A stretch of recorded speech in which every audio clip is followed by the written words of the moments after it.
آج دیکھیں زمانہ، لوگ کیسی کیسی جھوٹی گواہیاں دیتے ہیں، یہاں تک کہ عدالتوں کے اندر جا کر جھوٹی قسمیں کھائی جاتی ہیں، عدالتوں کے اندر جا کر جھوٹی باتیں، جھوٹی گواہیاں دی جاتی ہیں، گھروں میں، خاندانوں میں، پنچایتوں میں بیٹھ کر جھوٹی قسمیں کھا لی جاتی ہیں۔ اور آپ کو شاید اس بات کا علم نہیں ہے، جو جان بوجھ کر جھوٹی قسم کھا لے، جان بوجھ کر جھوٹی گواہی دے دے، یاد رکھو قیامت والے دن اللہ تبارک و تعالیٰ کی بارگاہ سے وہ بری نہیں ہوگا۔ دنیا میں بھی ذلت ملے گی، قبر میں بھی ذلت ملے گی، حشر میں بھی ذلت ملے گی۔ وقت تو اس کا گزر جائے گا، وقت تو اس کا بھی گزر گیا جس کے ساتھ زیادتی ہوئی، جس کے ساتھ ظلم ہوا، وقت اس کا بھی گزر گیا جس نے جھوٹی گواہی دی۔ لیکن جھوٹی گواہی دینے والے پر لعنت پڑے گی،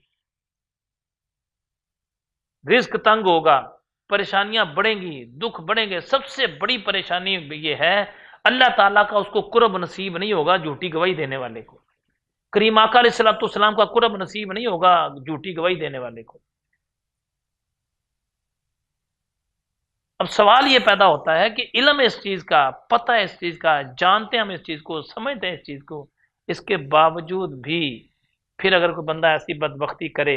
دنیا کے پیسے کی خاطر، دنیا کے مال کی خاطر، دنیا کی عزت کی خاطر، دنیا کے معاملات کی خاطر اگر کوئی شخص جھوٹی گواہی دے دے، تو میرے اور آپ کے کریم آقا علیہ السلام نے ارشاد فرمایا کہ جھوٹ بولنے والے پر لعنت ہے۔ اس کا مفہوم میں نے آپ کو سنایا، جھوٹ بولنے والے پر لعنت ہے، اندازہ لگا لیں۔